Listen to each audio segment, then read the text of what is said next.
The Trump administration has banned former European Union Commissioner Thierry Breton and 4 anti-disinformation campaigners from entering the United States.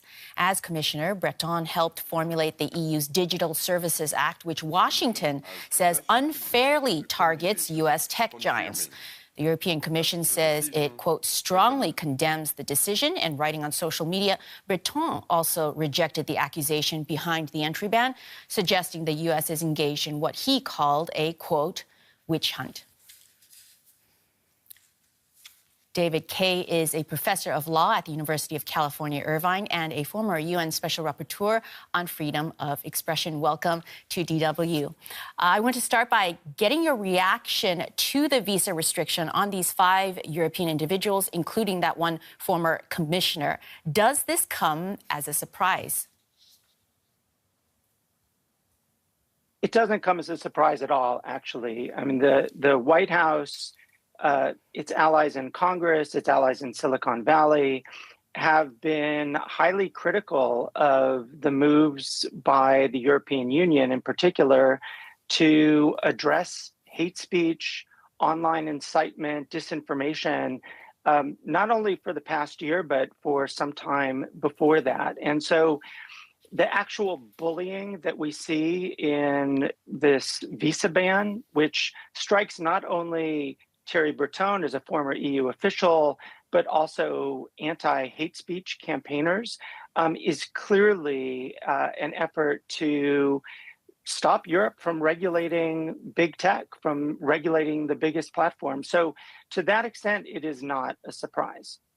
It's interesting because the United States here is trying to change the internal policies of the European Union, including with this legislation that was passed democratically.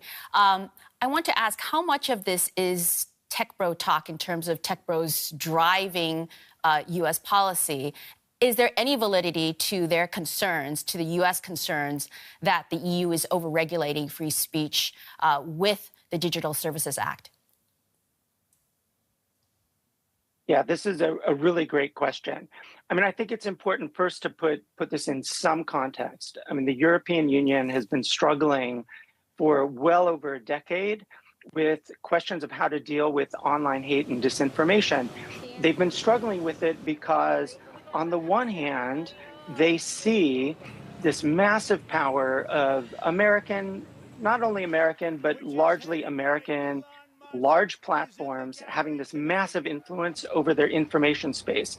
And they've seen time after time the use of that information space, whether it's Facebook or Twitter and now X, or if we want to look at non-American companies like TikTok, we've seen them used by bad actors in order to incite hatred and violence, oftentimes against migrants, oftentimes using these platforms as disinformation places or spaces on topics as sort of broad as climate disinformation to other issues.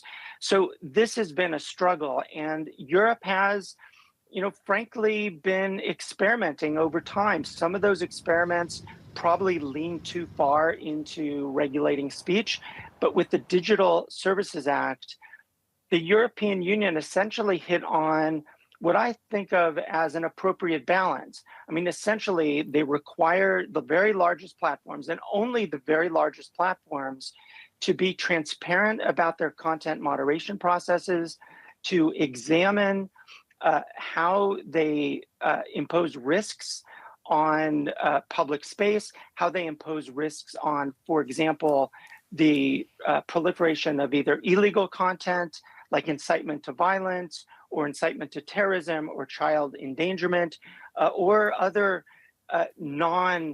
let's say, lawful but awful content that involves such things as disinformation.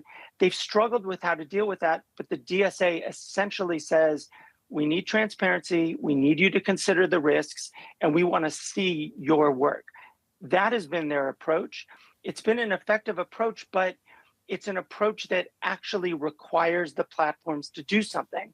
And earlier this month, the EU issued sanctions, basically a penalty against X for its failure to address some of these problems. And that really set off, as you call it, the broligarchy. It set off big tech in very problematic ways.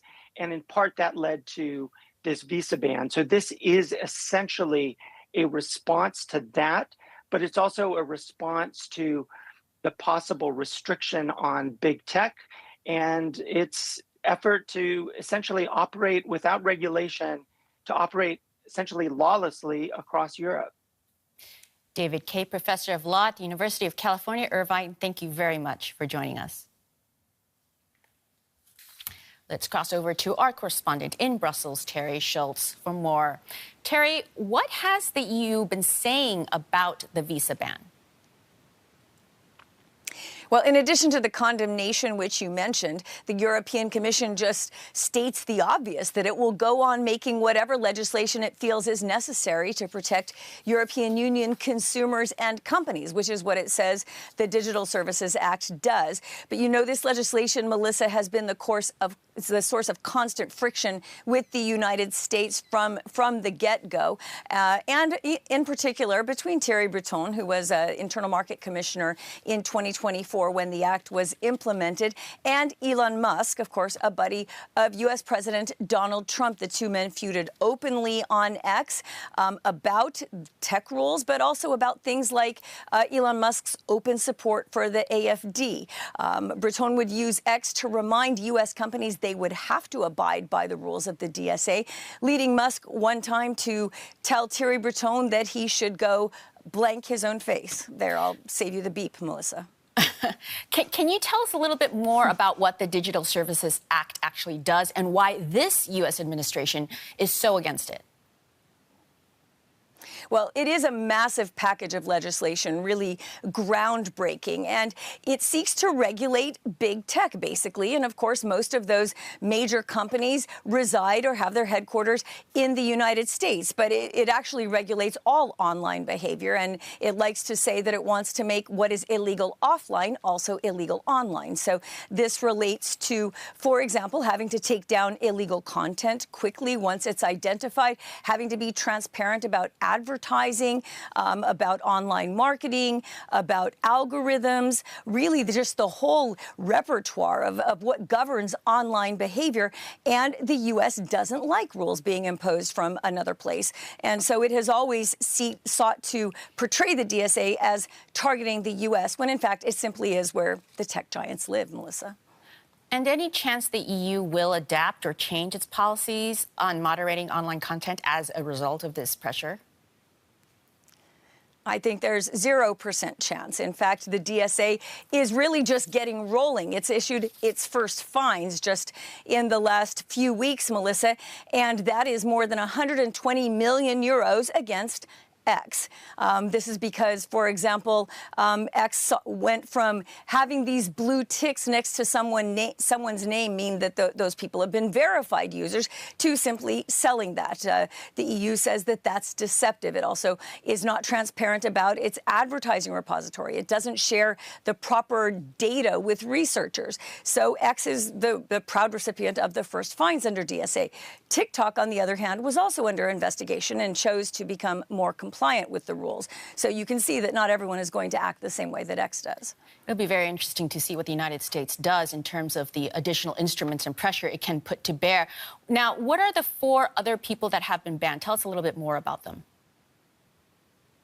That's right. And it's good that you brought that up, because the European Commission says that it is looking into what else might happen and that it may seek to take action to preserve its regulatory autonomy, Melissa. So we'll just have to see if anything else comes of this particular announcement.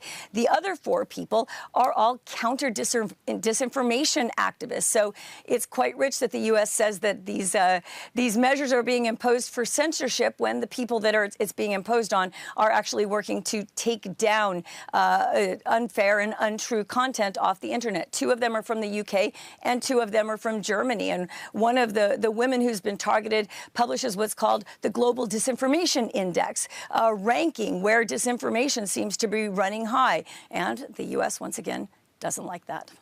Teri Schultz in Brussels, thank you very much for those insights.